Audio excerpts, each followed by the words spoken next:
கொழும்பு வெள்ளவத்தை கடற்கரை பகுதியில் இன்று மாலை முள்ளிவாய்க்கால் நினைவேந்தல் அஞ்சலி நிகழ்வுகளை குழப்பிய சில சிங்களவர்கள்.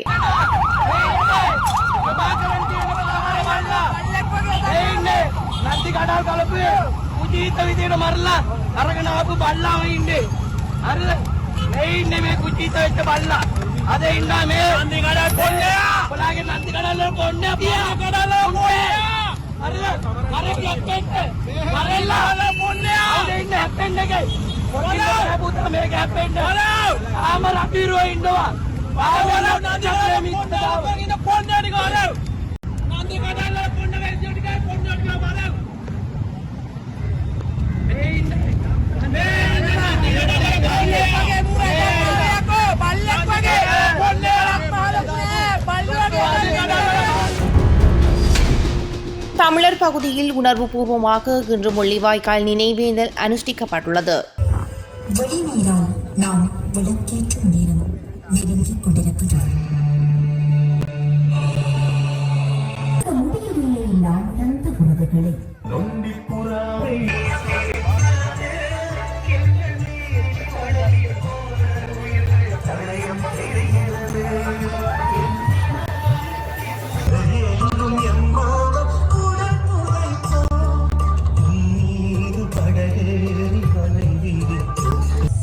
மண்ணுக்குள் தான் மாண்டு போன சொந்தங்கள் புதையுண்டு கிடக்கிறார்.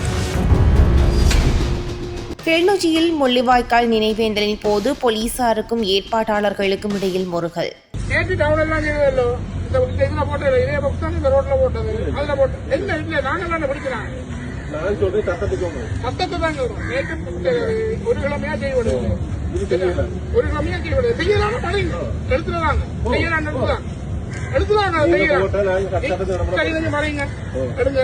சட்டத்தின்படி கொண்டு போங்க.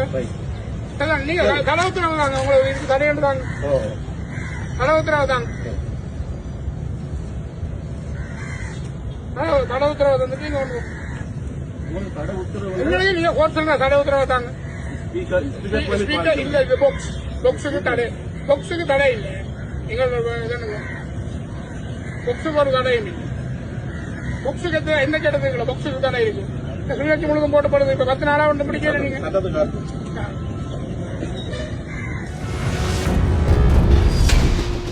யுத்த வெற்றியை கொண்டாடுவதையிட்டு மகிழ்ச்சி அடைகிறேன். இந்த தினத்தை ஒருபோதும் மறக்கக்கூடாது. மக்கள் இன்று அமைதியாகவும் நல்லிணக்கமாகவும் வாழ்கின்றனர். மஹிந்த ராஜபக்ஷ தெரிவிப்பு. අත්වශයෙන්ම අද දිනේ සමරණ එක ගැන මම තාම සන්තෝෂ වෙනවා. මොකද රණවිරු රට බේරා දුන්නා. ඒක සමරය යුතු ඒක අමතක නොකළ යුතු දිනයක් අද. තාම උතුරේ තාම එක රටක් තියෙනවනේ. තනි රටක් තියෙනවා තාම. நாளை நான் இலங்கையில் கைது செய்யப்படுவேன். இந்தியாவில் அர்ச்சுனா எம்பி தெரிவிப்பு. இந்த ஊடகத்தை பார்க்கின்றவர்கள் நிம்மதியாக உறங்கிவிடலாம். ஆனால் நாளை காலை நான் இலங்கையிலே கால் பதிக்கப்படுகின்ற போது நான் கட்டாயம் சிறை செல்வேன். அதில் எந்த சந்தேகமும் இல்லை. நாளை காலை நான் கட்டுநாயக்க ஏர்போர்ட்டில் இறங்குகின்ற போது கட்டாயம் சிறை பிடிக்கப்படுவேன். எங்களுடைய சன்மாசனாக வழிவாகவே தெரியும். இலங்கை சட்டத்தின்படி தடை செய்யப்பட்டு ஒரு இயக்கத்தினுடைய தலைவனுடைய படத்தின் முன்னால் என்று கதைப்பது தேச துரோக சட்டம் இலங்கையிலே. நாளை நான் நிரந்தரமாக என்னுடைய குரல் கூட உங்களுக்கு கேட்காமலாக போகலாம். ஆனால் அவர்கள் பிடிப்பது ஒரு பூனியை அல்ல, ஒரு புலியை. பாராளுமன்றத்தில் சொல்லியிருக்கிறேன், சுடுவதாக இருந்தால் நெஞ்சிலே அல்லது தலையில் சுடுங்கள். ஏனென்றால் எங்களுக்கு இங்கேயும் இங்கேயும் சூடுவழித்தான் பழக்கம். எங்களுக்கு முதுகுகளில் சூடுவழி பழக்கம் இல்லை என்று. கீழே விழுந்த விமல் வீரவன்ச பத்ரமுல்லை போர் வீரர்கள் நினைவு தூபி அருகே பதற்றம். விமல் வீரவன்சவின் குழுவினருக்கு காவல்துறையினர் தடை. இலங்கையின் யுத்த வெற்றிக்காக பாடுபட்ட போர் வீரர்களை நினைவு கூறும் வகையில் தேசிய சுதந்திர முன்னணி பத்ரமுல்லையில் உள்ள போர் வீரர்கள் நினைவு தூபிக்கு அருகில் ஏற்பாடு செய்திருந்த நிகழ்வின் போது இன்று சற்றே பதற்றமான சூழ்நிலை ஏற்பட்டுள்ளது. தேசிய சுதந்திர முன்னணியின் தலைவரும் முன்னாள் பாராளுமன்ற உறுப்பினருமான விமல் வீரவன்ச உள்ளிட்ட குழுவினருக்கு போர் வீரர்கள் நினைவு தூவி அமைந்துள்ள வளாகத்திற்குள் நுழைவதற்கு காவல்துறையினர் அனுமதி மறுத்ததை தொடர்ந்தே இந்த பதற்றம் உருவாகியுள்ளது. எவ்வாறாயினும் காவல்துறையினரின் பலத்த தடைகளையும் மீறி விமல் வீரவன்ச உள்ளிட்ட கட்சியின் உறுப்பினர்கள் போர் வீரர்கள் நினைவு தூபிக்கு சென்று மலரஞ்சலி செலுத்தியுள்ளனர்.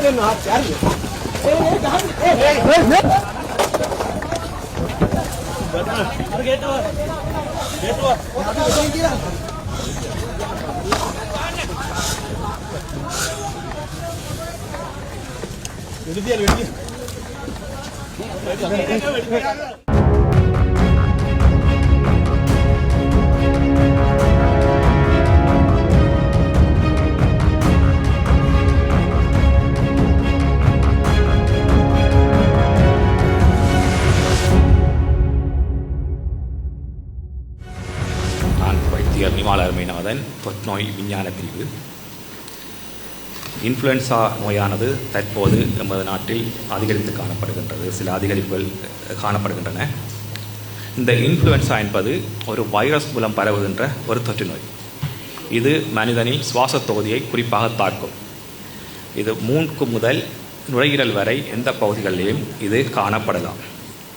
இந்த இன்ஃப்ளூயன்சா ஒரு மனிதன் இருமும் போது அல்லது தும்மும் போது சுவாச துகள்கள் மூலம் ஒரு மனிதனிலிருந்து இன்னொரு மனிதனுக்கு பாய்கின்றது, அல்லது அந்த சுவாச துகள்கள் படுகின்ற மேற்பரப்பை தொடுவதன் மூலமும் இந்த இன்ஃப்ளூயன்சா ஒரு மனிதனிலிருந்து இன்னொரு மனிதனுக்கு பரவக்கூடியது.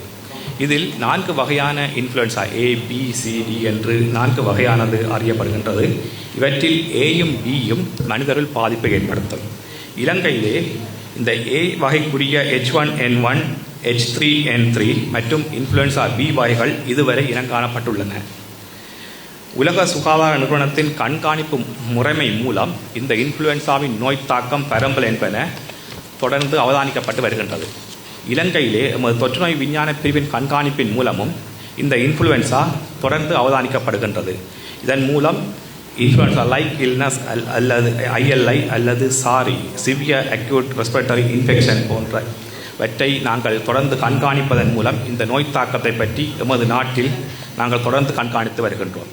அதன்படி இந்த வருடத்தின் ஆரம்பத்தில் இன்ஃப்ளூயன்சா A வகையானது அதிகரித்து காணப்பட்டுள்ளது. தற்போது B வகையானது சிறிதளவு அதிகரிப்பை காட்டுகின்றது.